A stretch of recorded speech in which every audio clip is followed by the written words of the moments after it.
the street chasing wrong from right. Eyes like fire burning through the haze. Truth is a weapon, cuts through the maze.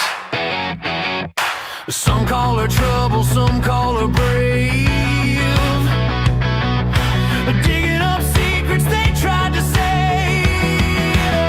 A real deal around town, she's breaking it down. Spinning the wheel, exposing the sound. They despise her, they praise her, but she won't slow down. Real deal around town, the truth's her cry.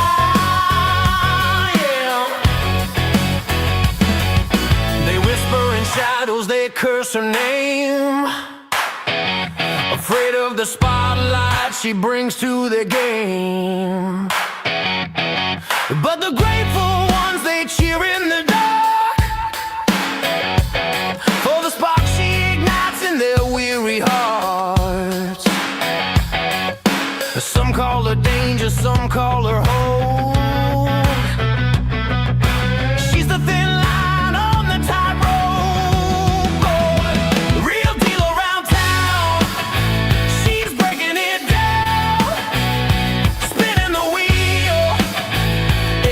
The sound. They despise her, they praise her, but she won't slow down. Real deal around town. The truth's her crown, yeah.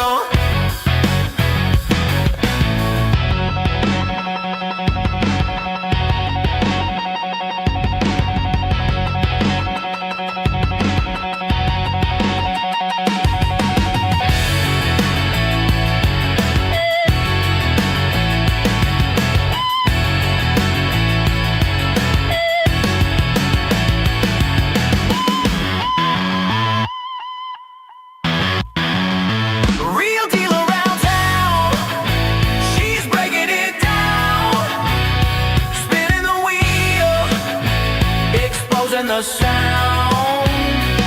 They despise her, they praise her, but she won't slow down. Real deal around town. The truth's her crown, yeah. The truth's her crown, yeah.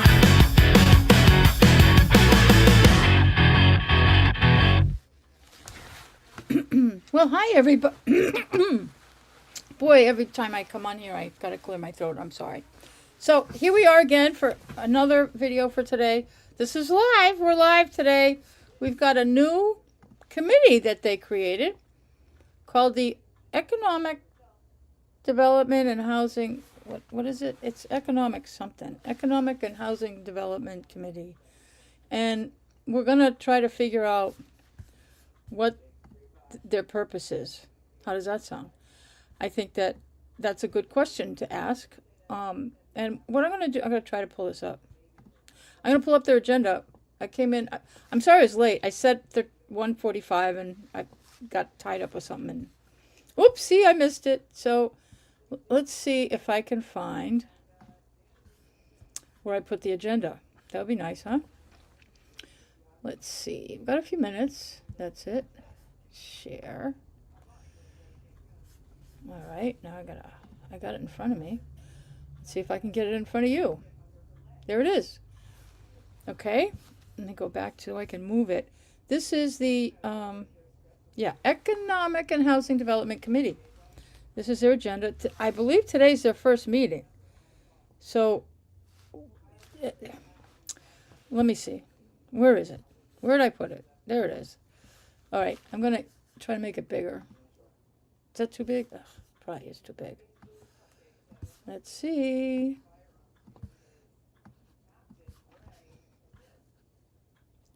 Does this fit in the screen now? Looking good for me. Okay, so here we have, we're going to introduce the players. So, and then not too many new people. It's going to be interesting. This is really going to be interesting. I'm gonna get to some of it. So right now, they haven't assigned who's the chair, who's the vice chair, anything like that. What the select board did was put people on this committee who are already holding positions in the town, who might have some input into economic and housing development. Whatever that means to these people, we'll try to figure out. So we have Laura Schifrin, who's the select board chair, Bob Garside, who's the building commissioner, Andrew Shepard, who is the planning board chair, and we have Victoria Janicki, I'm saying it wrong, I know I am, zoning board of appeals chair. Oh, they have a vacant position for, I guess, the Affordable Housing Trust. They can put somebody else on there. And they're in a pickle on that, actually, because Veronica Kell could not be that trust member because Laura Schifrin, who's also on the select board, they'd have a quorum, couldn't do that. And, yeah, and who else? Who else is on there? Oh, Cindy Boundy. Who else is on there? I don't know. But I guess they just didn't have enough volunteers. I have no idea. But Vicki Tidman, who's our town assessor, Rick Metcalf, our district sanitarian. Now, who the heck is that? He works for Neshoba Board of Health. Is that what? Yeah, Neshoba Board of Health. And we contract with them to do most of our Board of Health work, the hands-on stuff. This is the guy who knows septics inside and out, literally. And he's there. And that's an important part because whenever we're doing building, then he has to get consulted because we have a lot of wetlands. We have a lot of space issues. We got conservation, all kinds of things. And septics are always a consideration in everything we do around here. So then we have Brett King, who's a planning board member. And if I have this correctly, now we have an election coming up in a couple weeks. I don't remember if he's running. I know that I think there's only one person who's taken out papers. And I thought it was Carol Hofsis, but I could be wrong. But Brett King's on this board as a planning board member, but his term ends in a couple weeks. Oh, maybe 4 weeks. The end of whenever the election is. Robert Jusela, I'm probably screwing that up too, who's on the ZBA. He's the vice chair there. And Cindy Boundy is on the Affordable Housing Trust, sorry. Okay, that's who's on this commission. So they, accordingly, they're supposed to have, or they think they're supposed to have 10 members. And so they have 9. So that's probably better because you should have, it works best if you have an odd number. So having 10, they could potentially have tie votes, but where they have somebody missing, they won't have to worry about that. Okay, so they're in person or remote today. Blah, blah, blah. You know, I really crack up about item 3. You know, they said announce the meeting is being recorded and uploaded to YouTube. They don't have to say that it's being uploaded to YouTube, but they can. And then confirm if other parties are recording. That is not a requirement of the open meeting law whatsoever, but Townsend, it's a Townsend thing. It's not in any bylaw, it's not in any policy, it's just, they just do this for some stupid reason. There's no requirement for it at all. None. 0. I think Townsend's the only town that asked that question. If I didn't, I always answer, but if I didn't, there's nothing they can do about it. It's just like, whatever. So introductions, I guess they're going to introduce each other. Review meeting minutes, they don't have any because this is the first thing. Then they're going to organize the board. I don't know why they called it reorganization because they're not reorganizing anything. This is the first time they've met. So they're going to vote on who the chair, vice chair, and clerk position, who's going to hold those seats. Then they're going to talk about goals, objectives, timeline for completion. They're going to come up with that pretty soon. Why are we here? That's what it is. Why are we here? 6.2 is why are we here? And then they're going to talk about the results of the Townsend Economic Development Public Forum meeting. Housing, there's noise in the background that they're coming up on Zoom and they're not there yet, but housing production plan and the executive summary of zoning bylaw and eco bylaws. That will be worth listening to. And then that's about it. Okay, so I'm going to get that out of here. Remove. There it is. I'm back. I'm back. Let's see. I gotta stop the screen here. Stop screen. Share screen. Oh, let's pull up this. That looks good. How's this? This is Robert from the ZBA, who's sitting there reading over the agenda. Oh, no, he's probably reading, I'm guessing, he's probably reading the items that I discussed, and I took down that.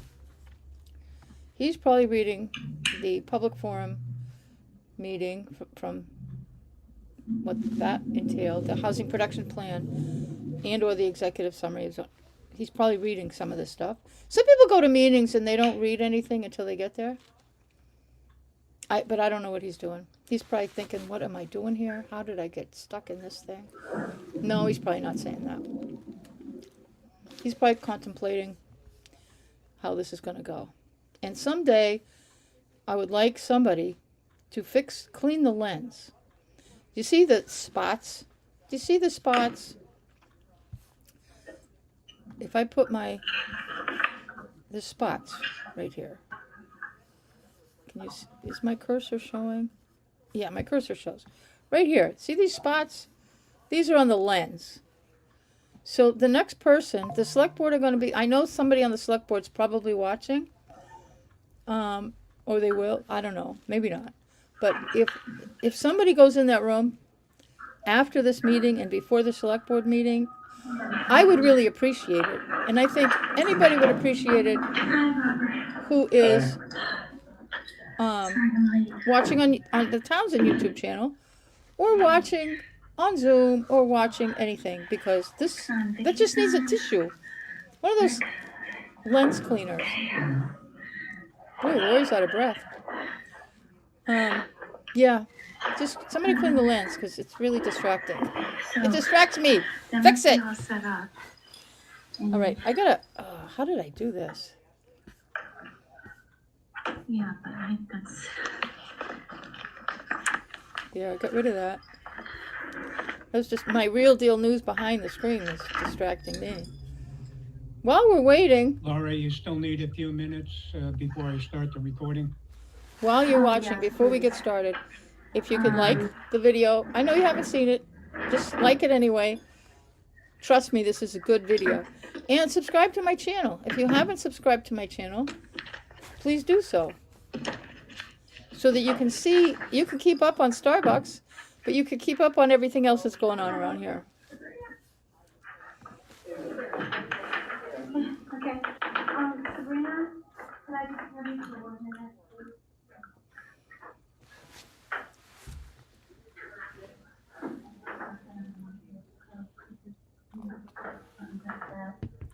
Here. Out of that, yes. How many? Just Robert's here. Everybody else is online. So they can refer to it. Yeah, just 2. Yeah, everybody else is online. Nobody wants to come to Townsend. Lori's miscombobulated. This is fascinating.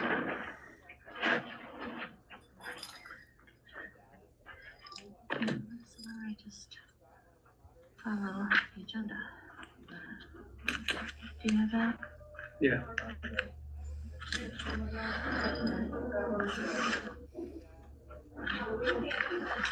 And I'm going to add, you know how I am about the open meeting law. Yeah. I'm just going to This add is that all the stuff that I despite, no also matter what have, they're talking about, she's which, just showing him you probably the have agenda stuff. that. Everything is fine with the open meeting This law. is the, You know why? Because that's there's the not a action quorum, plan within the housing production. although everybody else is And online. so, I don't think so. She's not going over anything. Yeah. I'm not worried about it. I will not be filing an open meeting law complaint against So these what do we people. Don't have? worry about it. We have- Nobody worry. Okay, I think I can, T-Cam, I think I can call to order. Okay, she thinks she's the chair. Well, she's going to do that anyway, just to get it started. This meeting is being recorded. There you go. Good afternoon, everyone. My name is Laura Schifrin, and I'm gonna call the meeting of the Economic and Housing Development Committee to order at 6:05 p.m. on March 24th here in the Select Board Chambers. So most of our group, now this is the first meeting, we're all brand Right. new. I'm sorry, it's 2:00 p.m. What did I say? Yeah. She's at the wrong meeting. Come back I later, Lloyd. apologize. I feel like I'm 3 different people right now, and I have 6 tasks for those 3 people. So I apologize. Can I start over? Okay, I am going to start over. Just Good keep afternoon, going. everyone. My name is Laura Schifrin. I'm representing the Select Board here on our new committee, which is Economic and Housing Development, on Tuesday, March 24th at 2 p.m., but we're starting a little early, so it's, a little late, so it's 2:06 p.m. My goodness. I'm gonna ask for a roll call, and we have many of our members are on virtually. So Vicki, can we start with you? There's 2 Vickies, sorry. Victoria. Hi, I'm sorry, did you want me just to introduce myself? Yes, introduce Yeah. yourself and what of the boards you're representing. So my name's Victoria or Vicky Janicki, and I'm representing the ZBA. Thank you. I've been a Vicki. member of the ZBA since, I think, around 2018, 2019. Thank you for being here. Vicki Tidman? Hi, I'm Vicky Tidman. I'm the assessor, and I'm echoing. Thank you. Let's see, who is, well, okay. We're doing the roll call. So, Rick, do you want to introduce yourself? Sure, Jeff, I'm the agent for the Board of Health. Thank you, Rick, for being here. And who is 774-3887-179? They might be a member of the public.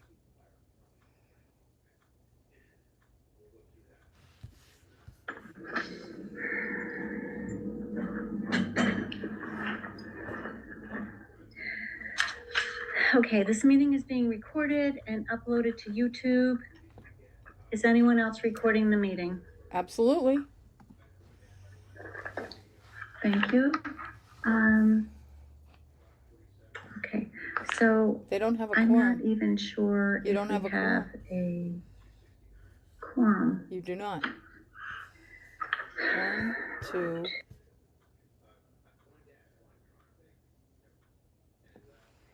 I just got kicked out. Crap. All right, people, I got to figure this out.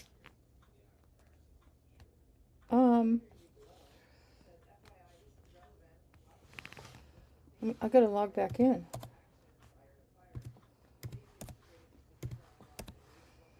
Unbelievable. I don't think I did it to myself. It's possible, but we'll find out. This meeting Gloria is Bree- being recorded. 774, that number is Bob Garside. I know he was just on his way out of the office, so he might have, if you catch up with him in a minute, he might be there. Okay, all right, thank you very much. That helps. I didn't do that. Um, They did it to me. So I ask did me. know that he had an emergency, but I am glad that he's online and listening to us. Thank you, Rick, for But they that don't have a information. quorum. Rick Metcalf, Laura Schifrin, Victoria, I would like to have the Pledge of Allegiance. Vicky. Please join me in the Pledge of Allegiance. I pledge of allegiance to the flag of the United States of America, republic for which it stands, Hold one on. nation, One nation, under God, indivisible, They with got liberty Robert and and justice Lori for there. all. And I would like to Victoria, thank all of our veterans Vicky. and all of our military that Rick are Metcalf. serving here and abroad. You don't have a quorum. I've done an introduction. Rick so you have no Metcalf. minutes. Okay, 6.1, reorganization, vote on and chair, Robert. vice chair, and clerk Vicky. positions. Anyone interested? Victoria. They have 6. I have no problem facilitating. So, I guess if the you want me to do calling that, Rob any Lars, other person would like to this be is- chair? actually, this is a violation of the open meeting law because you can't be on there Vice with a chair. phone number and not participate in the Asked roll to call assist me. attendance. So technically, this is a violation of the open meeting law, Vicky? because they don't have a quorum. Okay. Okay. And clerk? The other Vicky? I don't know what you're Can I saying. ask for your assistance? Okay, I'm not exactly sure what that'll mean, but okay. Say, Who's somebody's, gonna be vice chair? Vicky Tidman? somebody has to keep minutes. She said yes. Oh, she said yes, okay, all right. Everyone's accepted that, we have an organization, it doesn't have to be any elected thing here, as long as we agree on those positions to help each other. Okay, review, discuss goals, objectives, timeline for completion. I should not have this. So this all came, a little bit of history, I think I told each one of you when I spoke to you. This came about because of the meeting of the zoning board and a hearing that they were having and not being able to find a suitable bylaw to help those people involved, but actually it's evolved into something more than that. So this is more looking for mixed use and both for housing and our business, our commercial, our businesses. So the objectives I'm not are sure. to come up with a plan. And as I spoke with Vicky and Bob Garside and Rick Metcalf, with their experiences being to help us in formulating something that's perhaps worked in one of the other areas that they assist, since they work with other towns.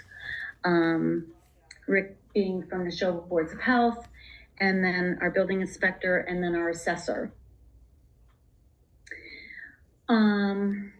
I'd love to see something happen for our fall town meeting. Originally, this starts a couple of months ago, actually, so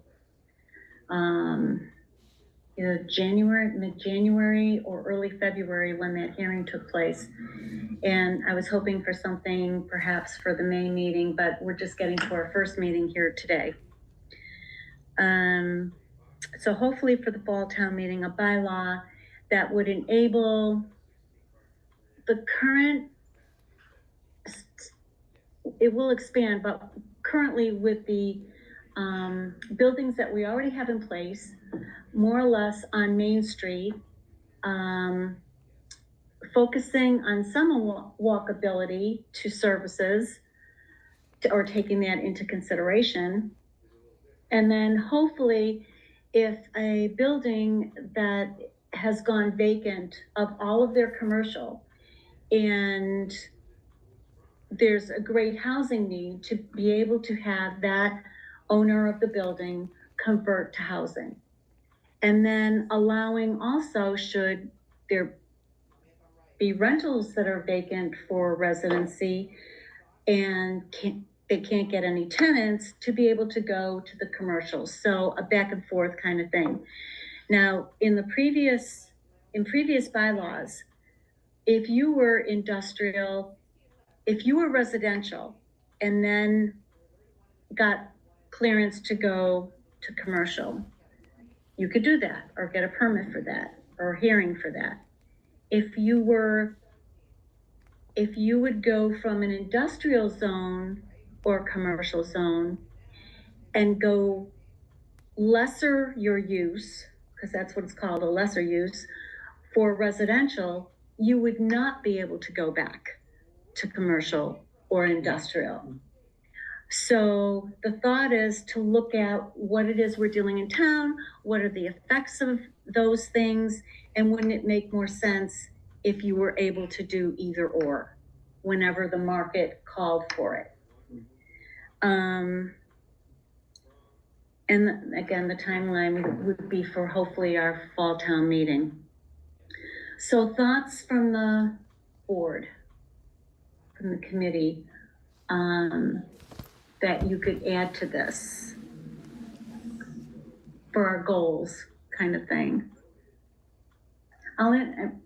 Since I don't see any hands, I'll interject with one of the things I had sent to you, and which is part of the housing production plan that was done from 2022 to 2026, and then put into the master plan for the town. In that plan, I revisited the action plan, looking at, this front and back. Hopefully you all get to see that. It's page 31 and 32 of the full housing plan itself. What was a little disheartening in looking at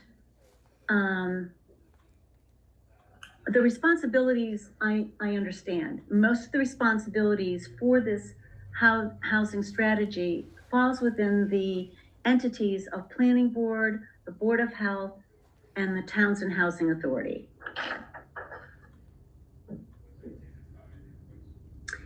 And without those, and some goes to the Board of Selectmen, a couple of things for the Board of Selectmen, a couple of things for the Housing Trust within the action plan now. So if you're looking at it, you see what entity you come from, you'll see those were your responsibilities.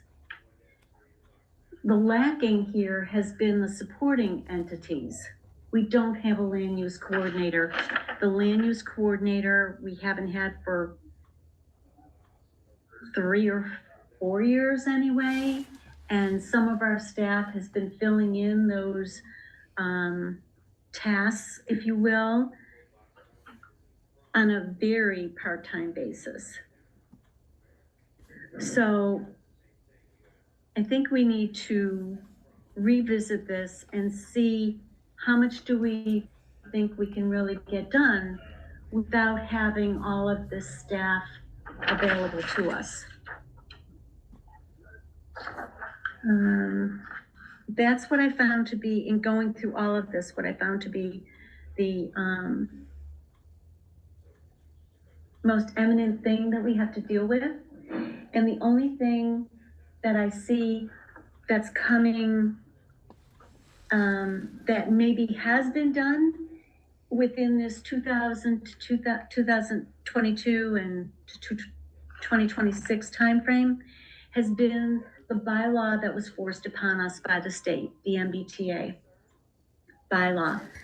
We did get that passed. It does have potential. Should that ever come to fruition, it would check a lot of boxes. In other words, it would give us commercial along 13. It would give us mixed housing in the rear of the property. That's the potential that it has. You could have an area of housing or have it all in together for senior housing, 55 and over, affordable housing, and housing for families. That particular property and that particular bylaw and how that was zoned will accomplish some of what was in the housing plan.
that we look at reaching out to as far as an initiative program. Christian, anyway, so I'm putting that out there. That did come from a THA member. No, I and think that is an important thing as we look at this, how we want housing to be in Townsend. And I think it's probably having this, we're so single family focused that it would be good to have more variety, maybe more community focused, whether it's along Main Street or certain areas. I don't want to say condos, but something where it's built so that there's more interactions between neighbors. When you're on 2 and 3 acres, it's a little, you don't tend to mix as much as when the houses are closer together. Then again, it's always a balance, but I think it's an important aspect that we may want to do a little research as well, sort of general trends, particularly in the New England area, of what people want and what they're looking for, and how that might fit into our unique geography and, the Squanicook and things like that. Okay. Number 5 is conduct a planning area study to investigate the possible creation of a 40R district in 2 villages and along Route 119 corridor. That also was under the THA, and I've heard nothing about this, and it is the supporting entity, again, is the land use coordinator and the Board of Selectmen. Can you remind me what 40R is again? It's like the other one to 40B. It has certain, oh, you know what? I've got the person who might be able to tell us. Excuse me, can you, yeah, I'm in a meeting on this, I have to apologize to everybody that's been following here. I had no sound apparently for a little bit, and I rebooted the Zoom.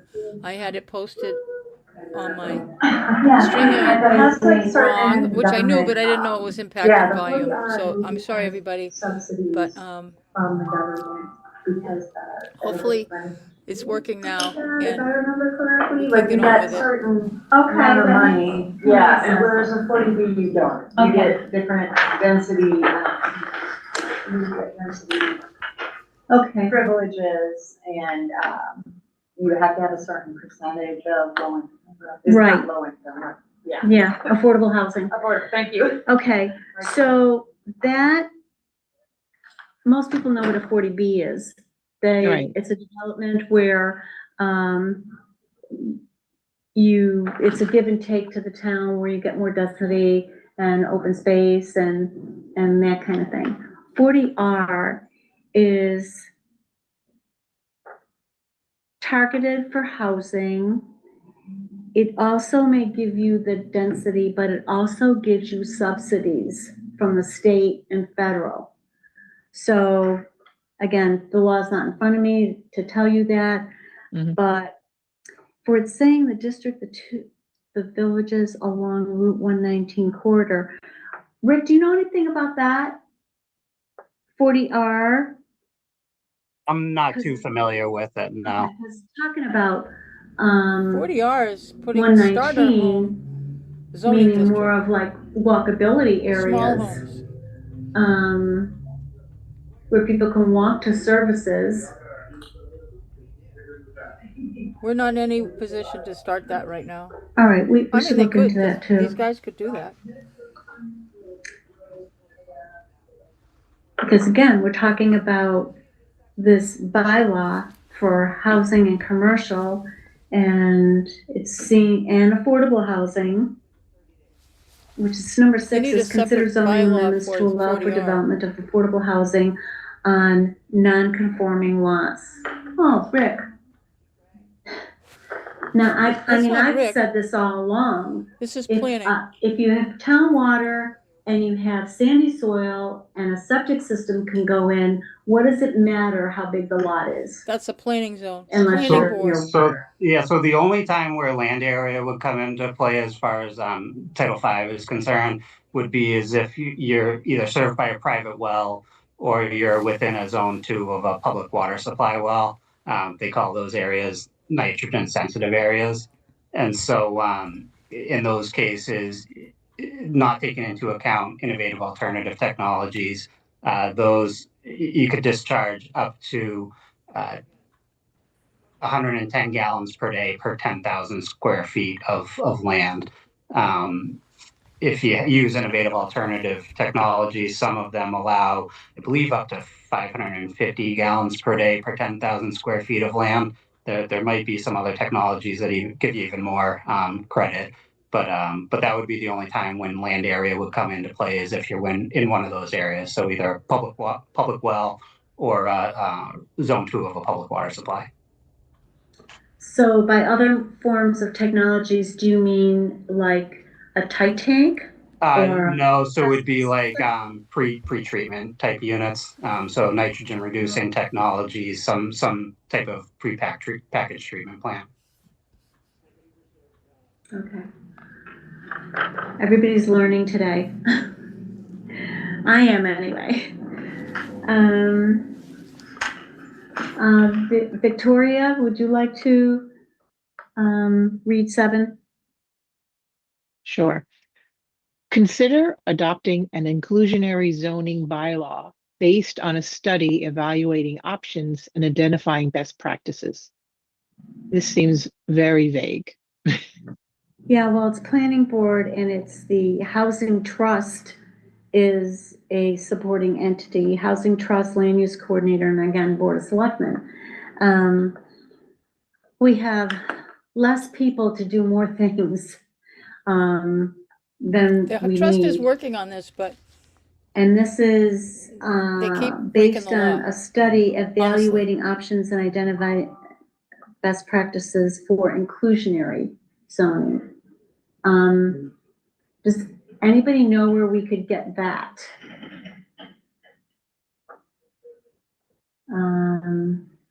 Maybe the building inspector, maybe you can't come on right now, but I'm thinking there must be other zoning Town for council. small towns, and now I understand it's under 12,000.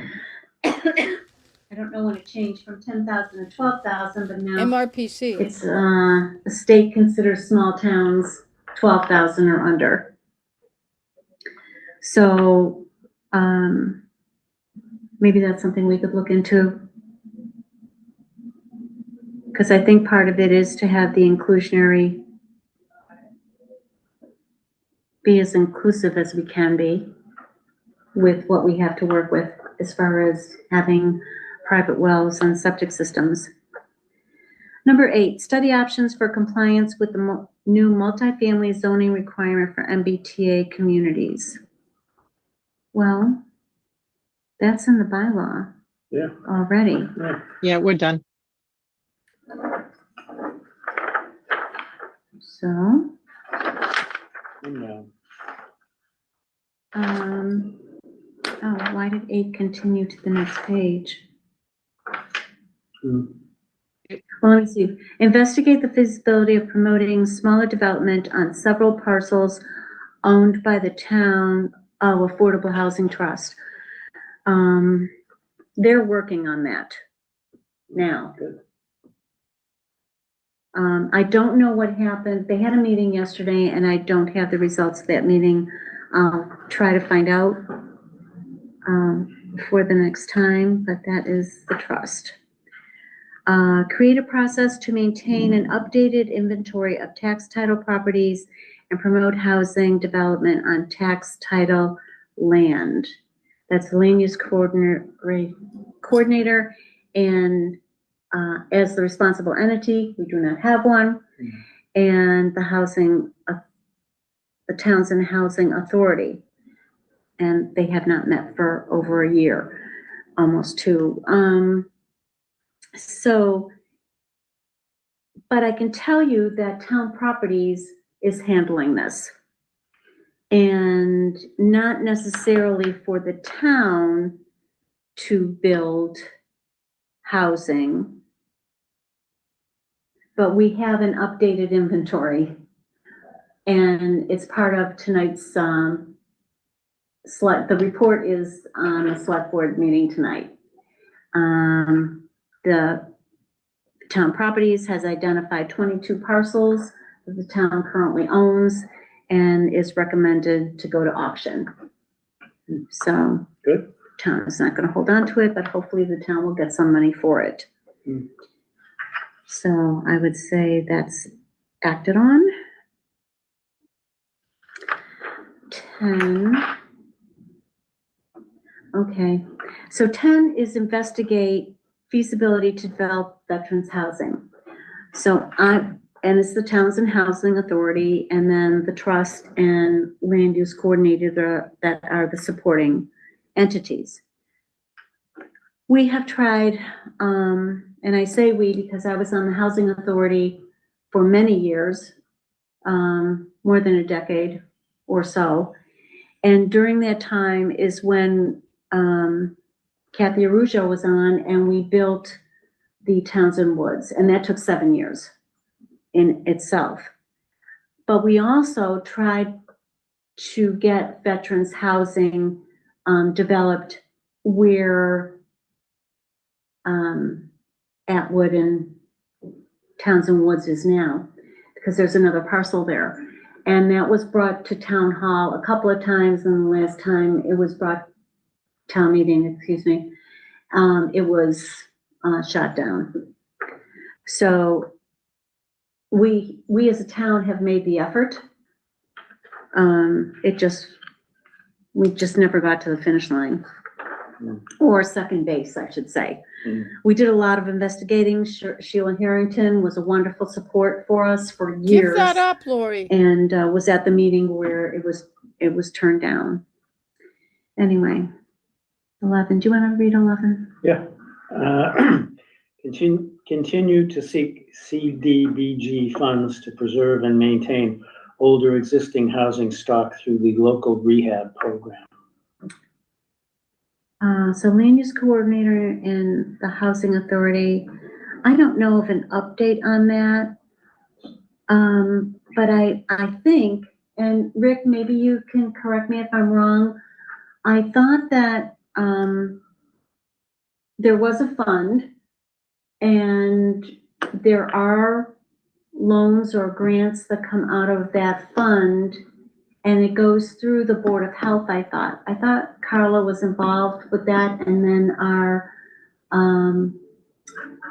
treasurer would be involved in that. So there are occasionally CDBG grant funds available. So what you might be thinking of is we had the septic revolving account that we had done some grants through to help people with failing systems, and I believe a well or two. The CDBG grants are similar. It's just the funding for the grants, comes from a different location. And at least in the past, they were helped to be administered by MRPC. We anymore. haven't done a CDBG grant for quite a while that I'm aware of. But the town can do them as well, from other departments besides the Board of Health. We end up getting involved because people use them for the septic replacement, but they can be used for other housing and We haven't improvements as well. participated in this program for years. Okay. So that sort of works on that part of this action plan that the town had done. I'm just not, and I know that MRPC, MRPC sounds no familiar to me, longer that they participates. do have the CDBG. They do not. That you would apply for. They were removed by the state as a from town. participating. But again, Yeah. we don't have a land use coordinator. 13, Victoria, do you want to do that one? 12, Oh, sorry, what did I just? the ADUs. Oh, we have a circle that it's completed. Yep. The 12 is complete with the ADUs. Okay. 13? 13. collaborate regionally with neighboring towns and the MRPC to provide information to promote community understanding of housing needs and opportunities and the regulatory framework of 40B. Okay, so this has the responsible entity as a THA and the supporting entity as a land use coordinator. I would say that we did the forum last June, which was for both economic and housing, but ended up being more of a branding talk, and I think you all have the results of that one. And that was done in conjunction with MRPC, because it was Karen Chapman and I think it was Tracy Murphy was here for that, right? Yeah. You were there. Yeah. So I would say that that's being checked off as an action item that we did do with them. Under 15? Because 14's done. 14's done. 15, ensure continued funding for the reinstituted land use coordinator position budgeted as full-time, 35 hours a week. And that's the responsible entity is the Board of Selectmen.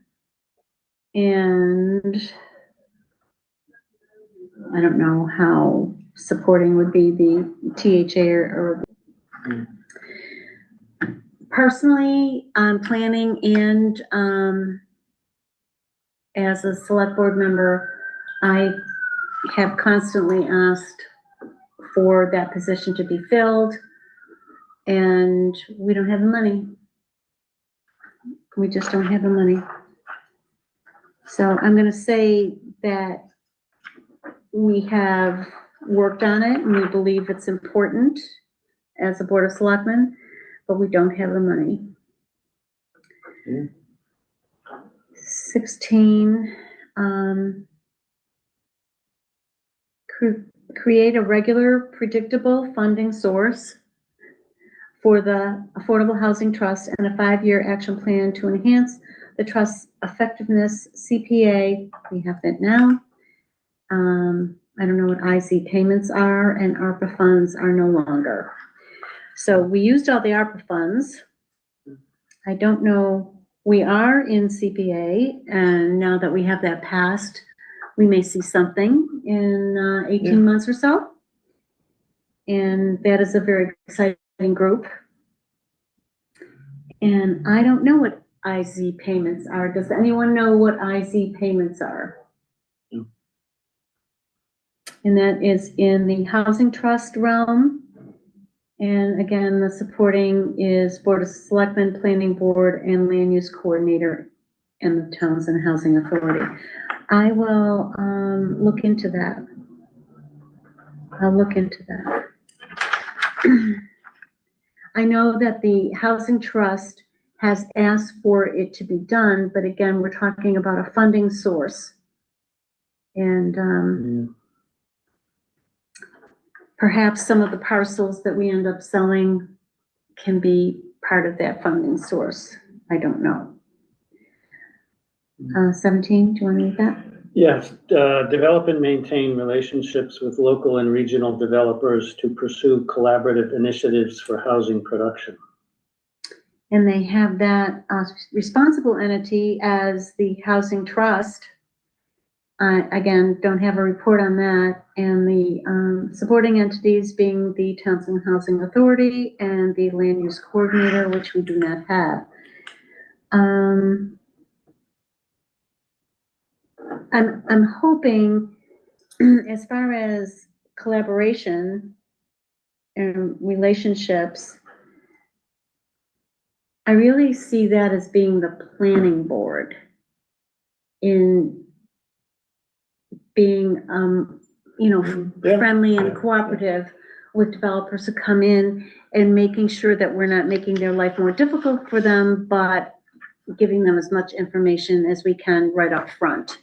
Yeah. And not being a surprise. So, that makes sense, yeah.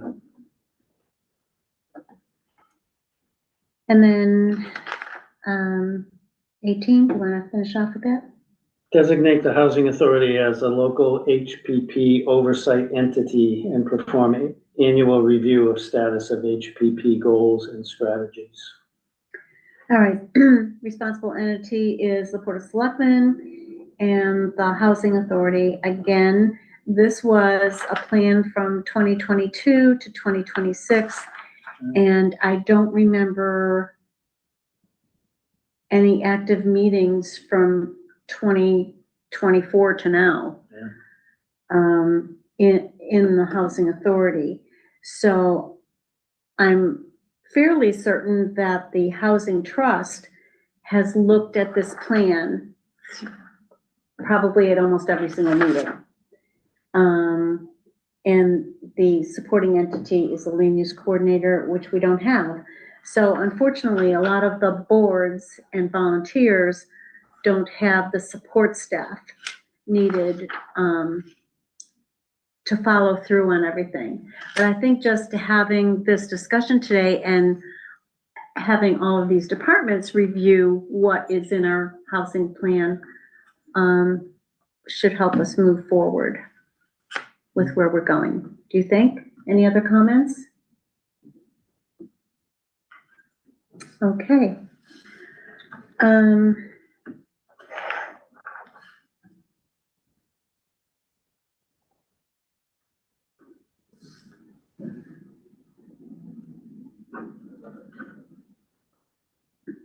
Okay, so next on the agenda is also for us to discuss the results of the ED public forming meeting. We just did the housing production plan and executive summary of the bylaw E-code. Everybody have a copy of that? It sounded like you were mentioning 3 documents. Which one are we going to first? Okay, we already did.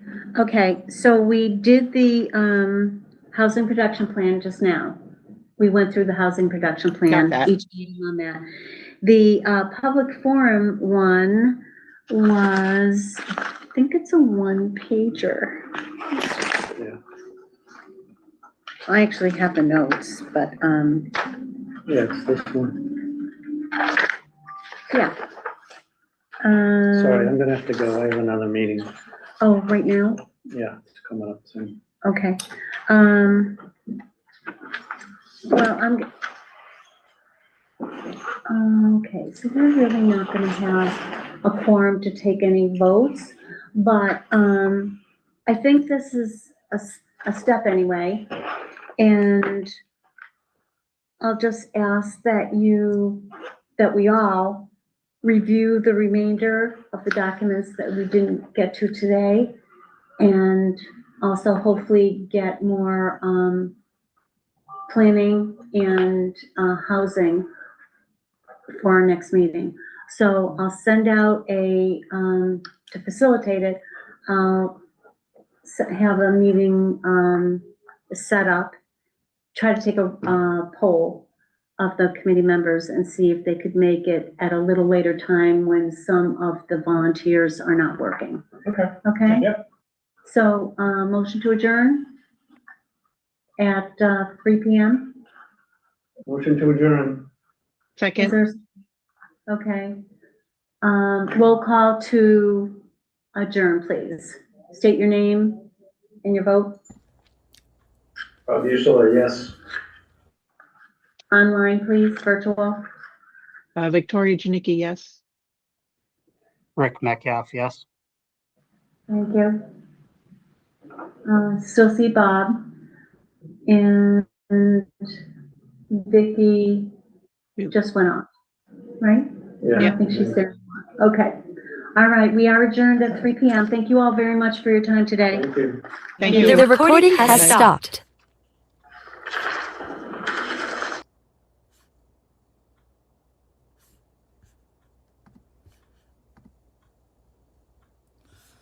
Okay, let me come back here. All right, they abruptly ended that meeting.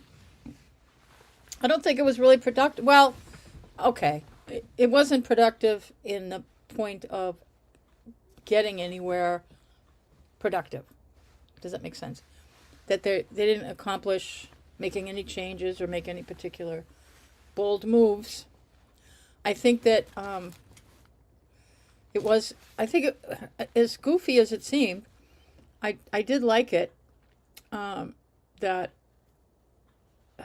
I don't know how I liked it, but at least they went over some things and learned that they don't have any.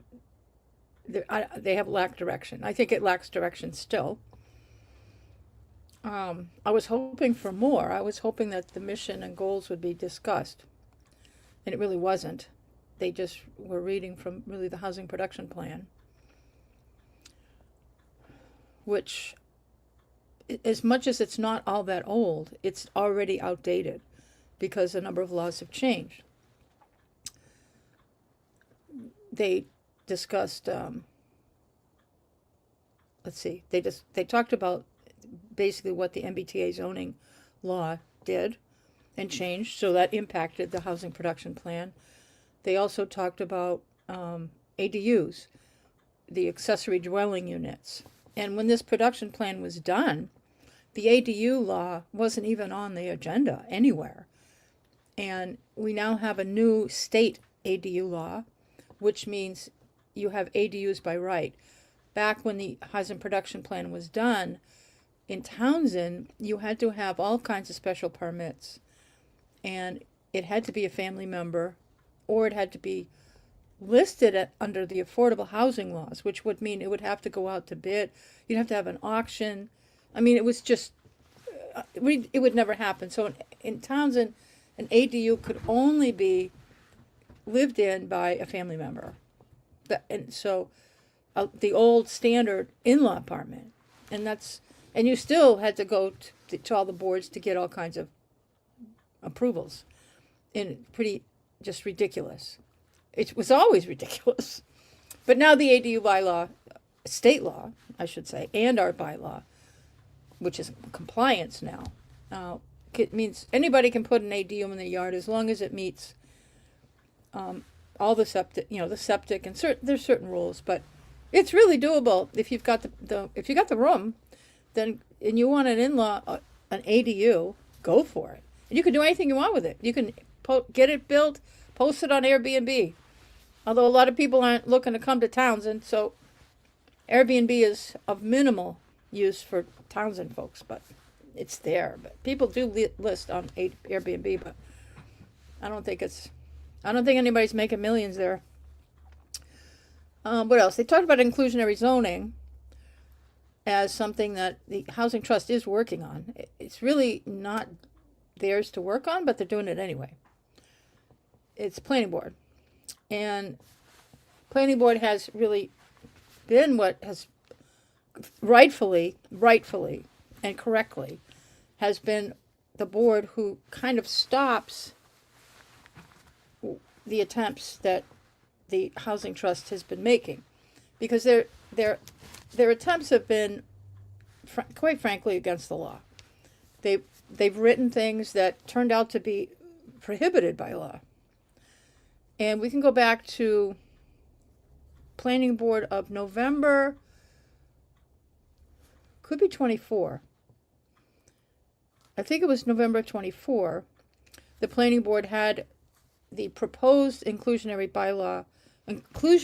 zoning bylaw amendment that the Housing Trust wanted the planning board to review and make a decision and put it up before town meeting.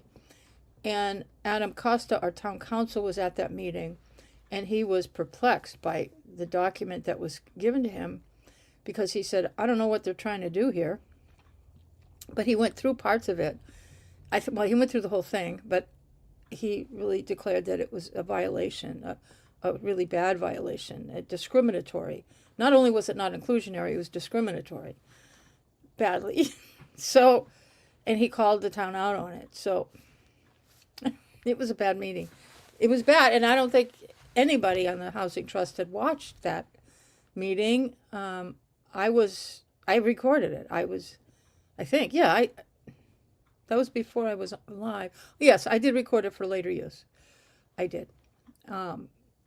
So it's in my listing of videos if you want to go back. Go way back to then. It's not too far back. Although I discovered today I have 400. This is my 401st video.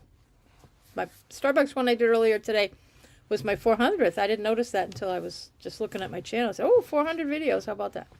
But anyway, so that's that. So the Housing Trust is still trying to figure out an inclusionary bylaw.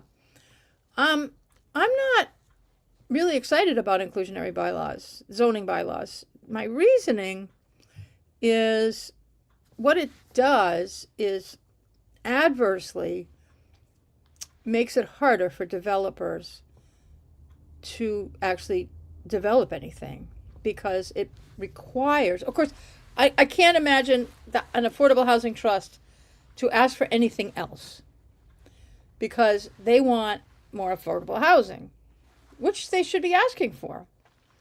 But they have to, I think they have to come up with a better way than an inclusionary zoning bylaw. And if Veronica Kell were watching this video, which I know she's not, she would be screaming at what I'm saying. But they need to find some other way. And I think there is, but I'm not going to address it right here. Although they can, the town, using town funds, make something affordable. That's what the Affordable Housing Trust is for. The money in their trust account is what's used to make something affordable. So they can fund, like if they're kind of going out of favor across the state. I mean, they're your standard 40B. Well, an inclusionary bylaw, yeah, an inclusionary bylaw would make things more affordable. And I'm not going to get into too many, there's more details to it, but it should make it easier for people who would not normally be able to get a house. And you're going to identify how to get there. And you can't be restrictive in who you're offering it to either. And that's where the Housing Trust was trying to be very restrictive. And you can't be restrictive. No. But anyway, so a lot of places are not offering that. In fact, there's a big lawsuit. Cambridge has a huge developer lawsuit going on. I don't think it's been settled. It's probably not going to be settled for a while, where a developer is suing the city of Cambridge because their inclusionary zoning bylaw makes it a losing case for a developer to build a housing that the city wants, because they have to make so many of them affordable that they're going to lose money, and there's no incentive for them to build anything because the developer needs to make money, and it costs more and more to build these days. That it's not the cost of housing today, the $600,000-$800,000 minimum to buy a house today is not because somebody's a jerk and gouging prices to get you to buy it. It's because that's what it costs. If you want to build a new house in Townsend today, it's going to cost $600 to build it. So they got to sell it for more than that. And that's out of range. That is already out of range for affordable housing.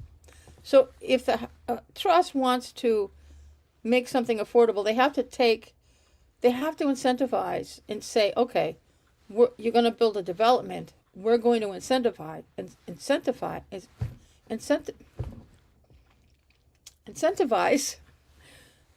a couple of houses in there. We're going to pay for that, the 100 or 200,000 that we need to put it on the market for, that the town will subsidize it, or the trust. It's not us, although we're paying the taxes that get the money into the trust, so it is us in the long run. But they could do that. But this inclusionary zoning is going out of favor because developers can't afford it. Because you cannot create something that meets the affordability scale. It can't be done. Another thing they mentioned, I need a sip of coffee before I get into this because I'm going to be yelling. They also mentioned CDBG. Lori was reading from the HPP, the Housing Production Plan, and she said the use of CDBG funds. I forgot. Oh, community community development block grants. This is a federal program where there are grant programs which towns can apply for to assist residents in getting things fixed. That's one thing I'm going to refer to it as. That's a big part of the grant is fixing things. And when I say fixing things, I'm talking about your septic failed, which was mentioned. Your roof is leaking. Your water heater's gone. You're almost living in a house that you shouldn't be. You may actually be living in a house that would not pass a sanitation code, would not pass muster. You shouldn't get an occupancy permit. You should be kicked out of your own house because it's not safe to live in. And some of the things, there are people, there really are homes in this town that are there. Like, if you're trying to survive and you suspect your septic might not be okay, there are people living in those homes right now. There are people who have a leaky roof. They know the roof needs to go and they need to replace it, but they can't. It costs like $50,000 to replace a roof today. And if you don't have it, if you don't have the loan ability, you don't have the ability to go to a bank and get a home equity, and pay it, then you got to make the payments. You're just going to live with that roof. And I know people are living in that level of poverty, which you don't have to be that impoverished to live in that level. I mean, to say, I can't afford a new septic, I can't afford a new roof, I'm boiling water because my water heater failed. And I think CDBG also covers a supplement to food stamps. If you're eligible for, what is the program? I forgot the name of it. Anyway, the food stamp program, whatever. That there's a supplement to that. And boy, why can't I think of that word? Anyway, but there's a supplemental part of the CDBG that goes to that. Well, let me tell you, we have not been participating in the CDBG grant program since 2001, I believe. Wait. Maybe 2002, I think, is when we dropped out. And if you want to ask somebody about that, you should ask Veronica Kell and Gary Shepard, because they put an end to it. They had help. You might remember somebody by the name of Joan Savoy. The three musketeers of Veronica Kell, Gary Shepard, and Joan Savoy destroyed our ability. They worked very hard and they went out of their way to destroy our eligibility for CDBG. They were brutally cruel and mean-spirited towards other human beings. They harassed, belittled, and accused the grant writers of fraud. They were relentless in their pursuit of destroying any relationship this town could ever have with probably any outside grant writer. And let me tell you, the CDBG program has specific regulations. In fact, they even mentioned, Lori mentioned that she knew that MRPC did that program. No, they don't. Because back in 2001, I think it was, that the state pulled the plug on MRPC. It's a very strict program. And there are certain steps and things that are required by law that grant writers must do. And you can't just be any run-of-the-mill grant writer. You have to, there's a lot of work and a lot of regulations that seems very burdensome in the administrative requirements. But it's all there for a reason. Federal programs tend to have a lot of bureaucratic steps, levels, involvement. And they can't, you can't deviate from it, or you're going to be fined or taken off the program. And that's what MRPC did. I don't know what happened. I can't say, but they were removed from the approved list of people who can work on CDBG grants. So there are other, in 2001 or two, I'd have to go back. But it's one of those years. It was the first year that Veronica Kell was on the board. And but they had to find another grant writer. And it took a couple. They had to find somebody that was willing to work with Townsend. And they had the time, and they could, but and these are usually organizations. There's no one person who can do the CDBG grant program. It's a full-time job, you must know. They usually take on a couple of towns at a time because there's a number of different steps that they have to follow. And like I said, the administrative workload is high. And so they had signed up to work with Townsend, and Townsend had accepted that for them to run the program. Now, another thing about the CDBG grant program is that it's not about the town gets a grant and everybody starts writing checks. The town will get approved for the grant. The town doesn't get a nickel. The money goes to residents directly who need it, who qualify. And what the CDBG grant first step is to advertise, to provide the eligibility, go out almost knocking on doors, to find people who need work done to their home, or need whatever part of the grant program that we had signed up for, which that would go to the select board. But there's always a repair program involved. And that's really our biggest need. I've known plenty of people who got new septics from this program. But they try to get people to sign up. Would you be eligible for this? Are you interested in this? But let me tell you, when they do this, when you get a CDBG grant, you get a loan.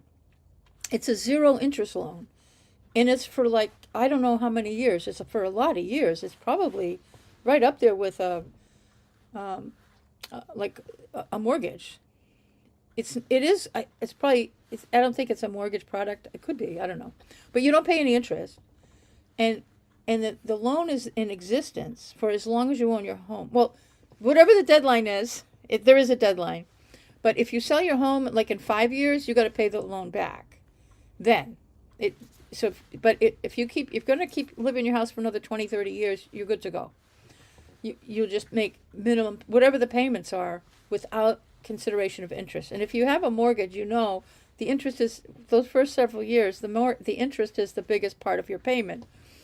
So until you get probably to the last year, it's frightening when you look at your mortgage bill, as you know, plus all the escrow. Well, this is just the payment for whatever work that they're going to have done.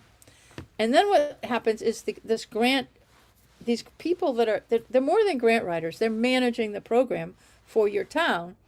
And they also are dealing with approved vendors. Once they get to the point of they got all the grant applications, they've identified everybody who needs and wants this work done, they've determined eligibility, okay, you're in the program. Then it becomes a list of and it's like vendors don't go out and fix your roof tomorrow. You're on the list. And it takes a few years for things to get accomplished, but they have approved vendors or people who do roofers and different vendors. Those are all vendors. And they're going to but they have to be approved. They have to meet certain criteria. They have to follow certain contracting laws, as well as wage laws. And they have to submit proof that they're following all these laws, and it's administrative burden even for them. And people that participate in this are often doing a lot of things out of the goodness of their heart, but they are paid a fair wage. I mean, not a wage, but a fair price. The developers or the contractors, the contracting companies are paid fairly, but they have to follow the wage laws and things like that. And the administrative burden. They have to be willing to do that. And they have to have a history of doing that. It's easy to get kicked off the program if you're not following the laws. And some of that includes subcontracting. Your subcontractors have to follow the same laws. So it can be burdensome. But so that's some of the reasons why this program takes a long time and has so many moving parts. Because remember, it's a federal program and they are tough. Right now, I don't know. I'm not in a hurry to see us get bogged down in the federal government again anyway, but that's for right now because things change every day.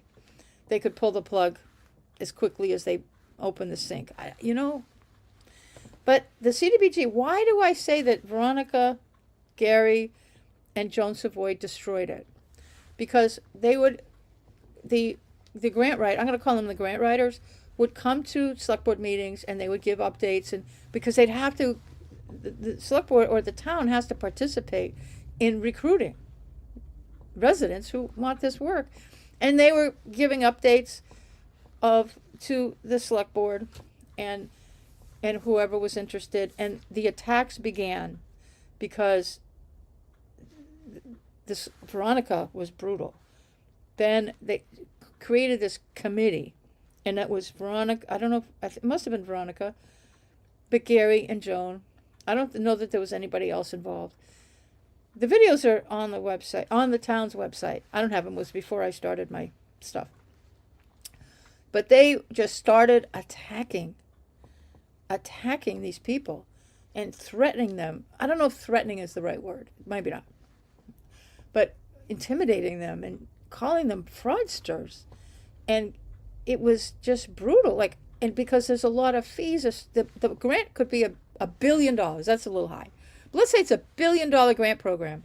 But by the time people get even assigned to Townsend, but most, believe it or not, maybe half of that money is an administrative cost.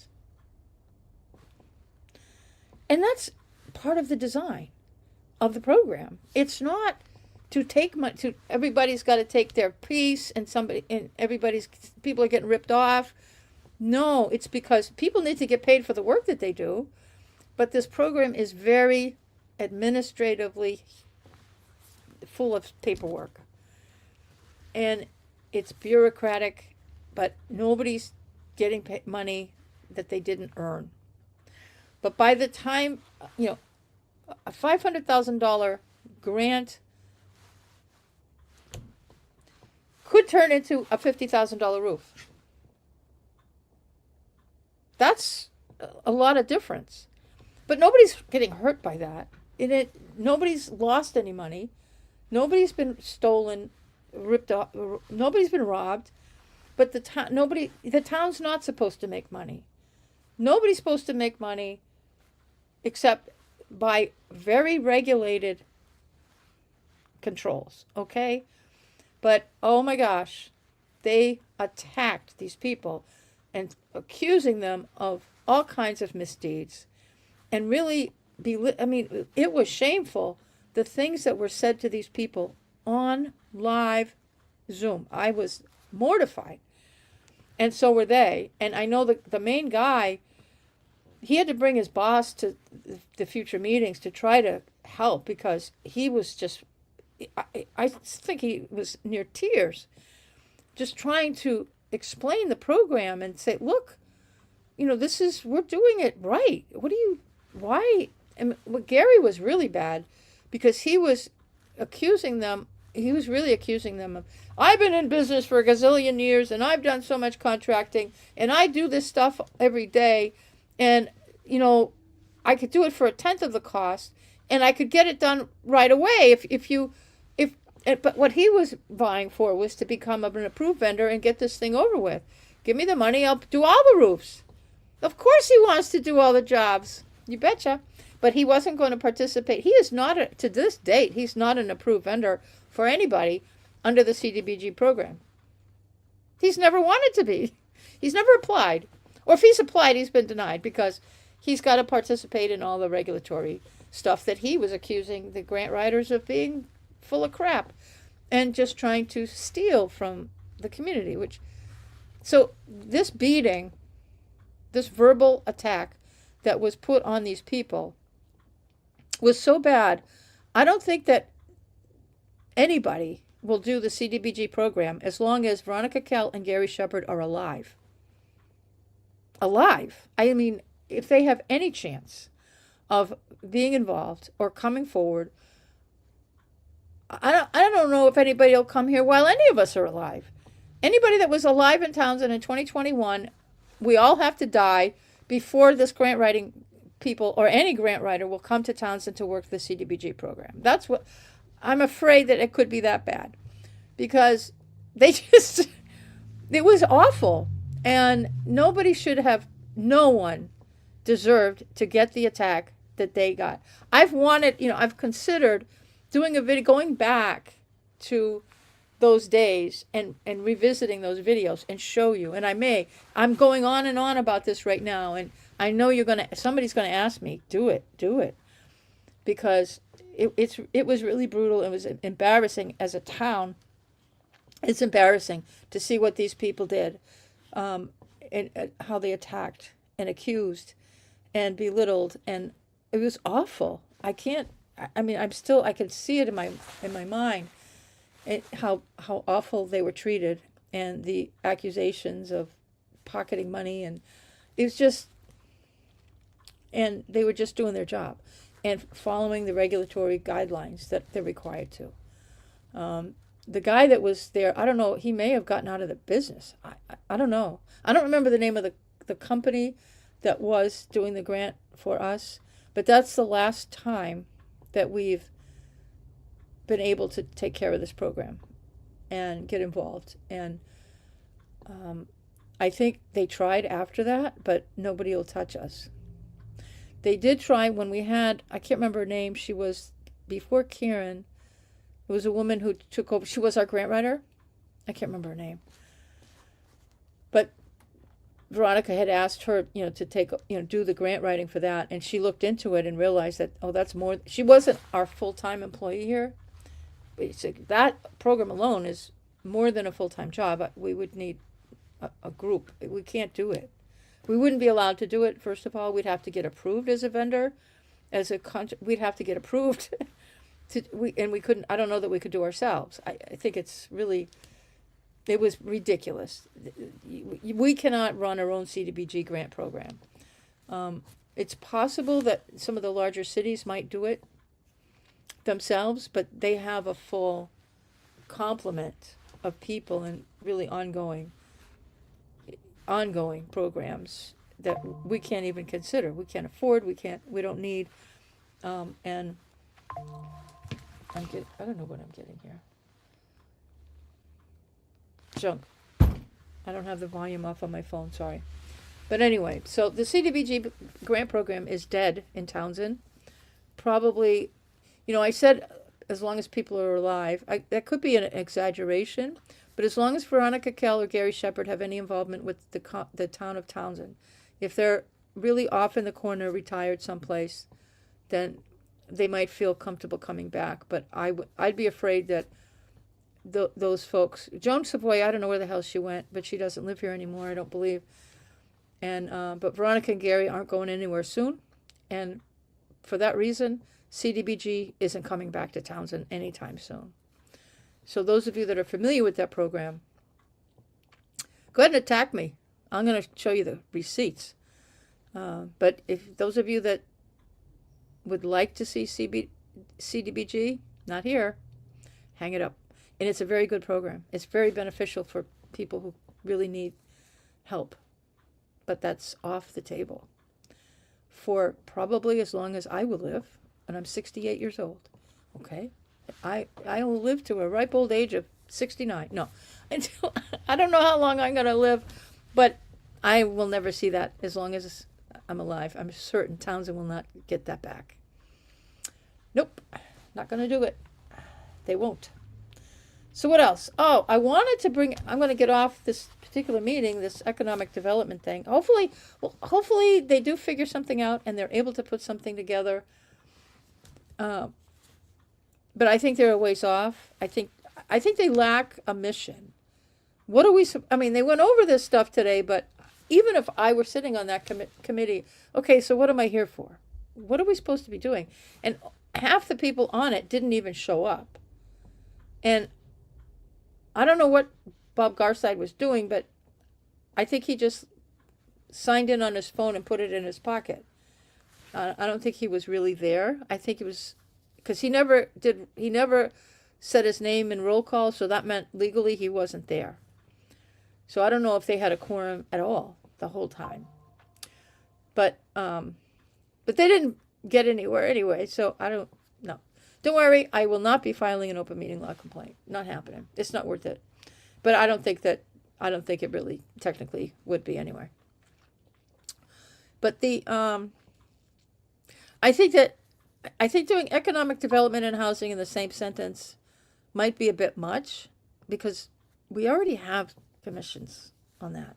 So I think economic development, I've been trying to see that happen over 10 years and they don't get any. In fact, they didn't even get into the forum. I think because one person had to leave, that their perception of a quorum was gone, so they closed out the meeting. But they do need to try to get a sense of economic development, and they're not there. And hopefully, I mean, I do have some high hopes for this group that they will get their act together and be able to come up with a plan. But they're not there yet, which is okay. I'm not complaining about them. I'm just saying they just don't have. I don't know that when the select board put this together that they had thought it out completely. I don't know. We'll see. Time will tell. I think they might disband and there might be some new entity created, or they'll redefine this. I don't know. I want to give an update on some other things. For those of you that are still paying attention, I'm going to give an update on David Vijant. I know a bunch of us followers of this case have been trying to figure out when is the Ethics Commission going to give their ruling on the motion that was made last month on his the motion for summary decision to just not have the hearing and have because they did the motion on summary decision in the full board of the Ethics Commission a month ago. They had to go into executive session to discuss what their decision might be. Well, I read the agenda for this month's Ethics Commission meeting. And on that agenda, under executive session, I think the meeting is Thursday, I don't know, I'm not going. But under executive session, because it's in executive session, I'm not wasting my time. But in executive session, they're continuing their deliberations. So we're not going to get a decision until after this meeting, which will be this week. So don't hold your breath, folks. Just wait. Or you can hold your breath now because it's only a couple days away. But I'm hoping that it doesn't take more than 2 meetings of deliberation. This is like waiting for a jury that takes 30 days to make a decision. This is like watching the Karen Reed trial in slow motion. No, it's not that bad. But this is... yeah, so I think maybe by next week we'll know. I find it interesting that they're talking about a lot of stuff. It's taken them 2 meetings to come up with their decision. So they're not in agreement. They're not in agreement on what they want to do. We might end up having the full hearing at some point next month because and Gary's is going to kick in too. So, because I think there might be some issues. Unfortunately, they're trying to pull a Townsend First nonsense, which I think, every time I hear the term Townsend First, I want to vomit. Because that is just such garbage. It's just not right. It's not right. But anyway, that's my opinion. And that's how that's going to go. So, that's my update on David. I don't think I have an update on anything else. You need to watch the video I did earlier today if you're a Starbucks fan. We have a select board meeting coming up in an hour and a half, no, 6 o'clock. Yes, 6 p.m. 1800 for those of you on a 24-hour clock like I am. We'll be doing the live stream of the select board. I got to make room in my filing system here. I'm running out of room. You know how that goes. Got to delete things, clean things up. So I got to do that before the meeting. Yeah. So anyway, I think I'm going to finish this up. We've been here. Oh my gosh, this is a short meeting, an hour, almost 2 hours. That's not bad. So, okay. So if you haven't already, like and subscribe. Like this video, subscribe, share it with your friends, share it on social media, and leave some comments. Tell me what you think about this meeting. And I have to apologize for I lost sound because I didn't have the meeting posted in my software properly. So hopefully you can forgive me for the earlier part of the meeting. You didn't miss much. I may delete it later. The segment of there was no sound. I'm glad. I want to thank my audience member who sent me the text to let me know there was no sound. That was nice. Thank you, because we'd still be talking. Nobody would be hearing anything. All right. All right. Have a good day, everybody. Come back for the live stream for the select board meeting. I'm sure you don't have a life. You can just watch my videos all day long, like I am.